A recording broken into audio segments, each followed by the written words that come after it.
शादी ब्याह महंगे हो गए हैं, तो इसका आसान तरीका है कि खामोशी से कर लें, 4 साल बाद मीडिया निकाल लेगा, पता ही ना चले किसी को। स्पीकर साहब, कल तो आए इसाक साहब और एक बम गिराकर चले गए, तो उनको वो रुके भी नहीं, आपने मुझे वक्त भी नहीं दिया।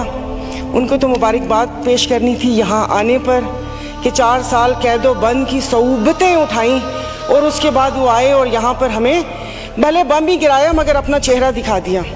तो जनाब स्पीकर, इधर जिससे भी पूछा उन्होंने कहा कि भाई ये जो IMF से मुआहदा हुआ है ये मुल्क के लिए बहुत ज़रूरी है और ये है वो है, तो मैंने भी कोई तनकीद नहीं करनी थी। अब जाहिर है पाकिस्तान को डिफ़ॉल्ट होता तो नहीं देख सकते, हालांकि गो कि इसमें मेरा कोई हिस्सा नहीं है, तो लेकिन मैंने सिर्फ वज़ीर ख़जाना साहब को एक रिक्वेस्ट करनी थी कि 15 और 25 वाले को तो छोड़ें, मुझे एक 50,000 वाले का बजट बनाकर दिखा दें।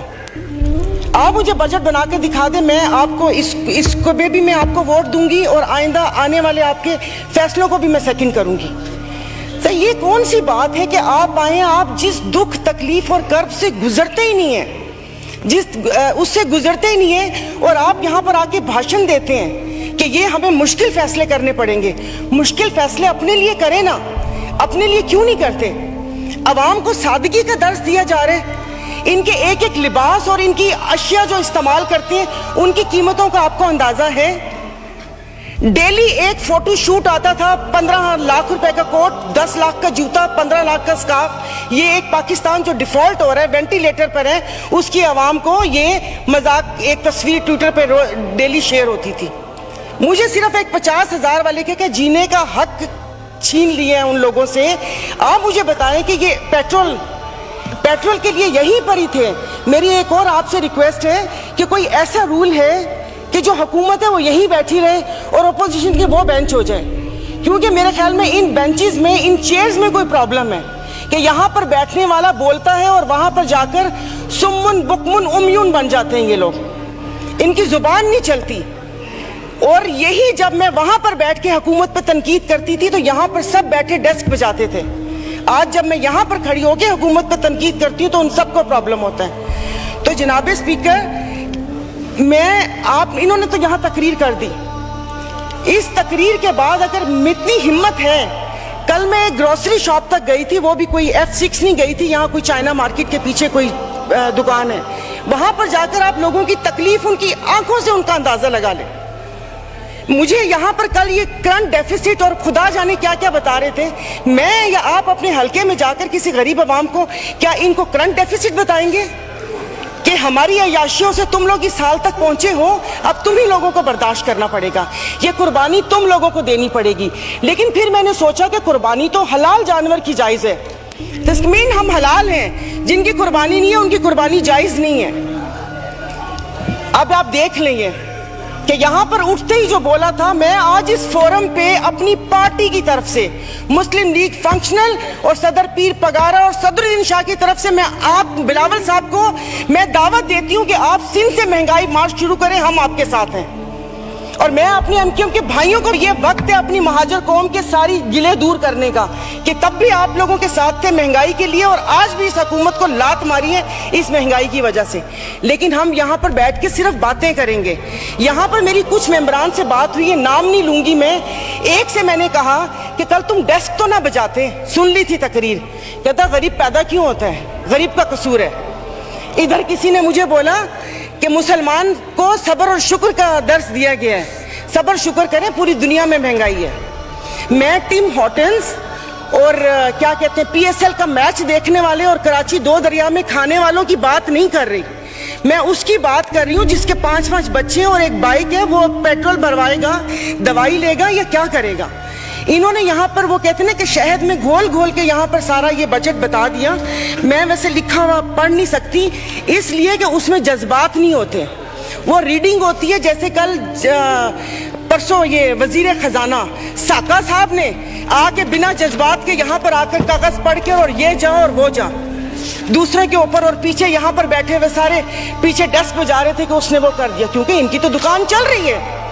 मैं उस दिन नहीं थी, मैं उनको खराजे तहसीन पेश करती हूँ मुफ्ती अब्दुल शकूर को कि जिन्होंने एटलीस्ट इन 2 वजारतों के कपड़े उतार कर हम लोगों को दिखाए। ये ऐसे नहीं होगा। मुझे बताएं कि वो अवाम ही नहीं रहेंगी तो आप लोग हुकूमत किस पे करेंगे? और बिजली की बात कर रहे हैं तो आप मुझे बताएं कि आईपीपीस के मुआहदे किसने किए थे? आईपीपीस के मुआहदे तो इन्होंने किए, और कल उन्होंने कहा कि हुकूमत जैसे ही संभलने वाली थी तो सैलाब आ गया। तो जनाब स्पीकर मुझे माफ कर दीजिए, जिस वक्त सैलाब आया तो उस वक्त तो हम अपनी जिंदा दिली का सबूत दे रहे थे। 75 करोड़ आवाम के खून पसीने और टैक्स की कमाई से हम यहाँ पर तकरीबात कर रहे थे। और मजे की बात है, प्लीज मतलब मैं बहुत आराम से बात कर रही हूँ, कोई तंज नहीं करूंगी, कि अभी आइन की तकरीबात का आगाज हुआ है। क्या आइन के आर्टिकल 3 आई थिंक 27 या 35, 36 आगे, क्या उस पर यह रियासत पूरा उतरती है? क्या हमारी जानो माल की हिफाजत है यहाँ पर? हमें बुनियादी सहूलतें मुयस्सर है यहाँ पर? मतलब हम लोग इतने नाक के पक्के हैं कि उस पर वो करके आइन की बात कर रहे हैं। और ये हालात इस नहद तक ना पहुंचाएं कि हम अपनी बड़ों की कुर्बानियों को बेफजूल समझें, क्योंकि गोरे से तो लेके रहेंगे पाकिस्तान, ये नारे लगाकर हमने आजादी तो ले ली, अब मैं किससे आजादी मांगूं?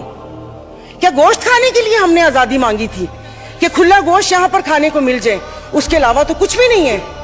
और मुझे माफ कर दीजिएगा कि उस कश्मीर वाले दिन में यहां पर ना वजीर आजम थे, ना वजीर खारजा थे, ना दिफा मिनिस्टर थे, और ये यहाँ पर कश्मीर का वो हो रहा था। और जो मोदी की कहानी सुना रहे थे, मुझे तो एक सेकंड के लिए, मैं तो उस वक्त आई थी, मैं समझी कि आप शायद यहाँ के हालात सुना रहे हैं। मुल्क को पता नहीं आप लोगों ने कहां से कहां पहुंचा दिया। टैक्सीज की बात करें, जैसे अभी मेरे भाई ने बोला कि रमजान आने वाला है, मशरूबात पर, अरे मीठे मशरूबात पर क्यों टैक्स लगा रहे हैं? कड़वे मशरूब को लीगल करके उसके ऊपर टैक्स लगाए ताकि रेवेन्यू भी मिले पाकिस्तान को। मीठे मशरूबात गरीब रोजा रख के एक उसकी ख्वाहिश होती है रूह अफ़ज़ा पीने की या वो करके, और उन्होंने कहा बाकी चीजों पे टैक्स नहीं लगा। मुर्गी गोश्त महंगा नहीं हो, वो अल्हम्दुलिल्लाह हमारे पाकिस्तानी खुद ही महंगा कर लेंगे।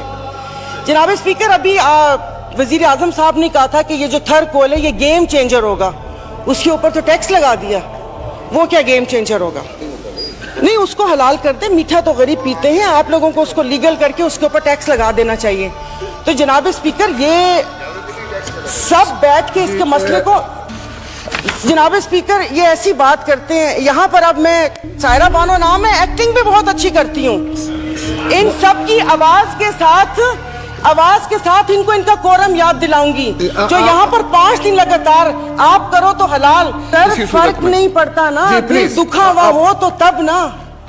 मैं आपको अपना से शहदादपुर में 2 हफ्ते पहले, 1 हफ्ते में 4 खुदकुशी हुई है, और मैं इस ऐवान के सामने कहती हूँ कि ठीक है मेरे हस्बैंड वेल ऑफ हैं, बट मैं एक मिडिल क्लास फैमिली से हूँ।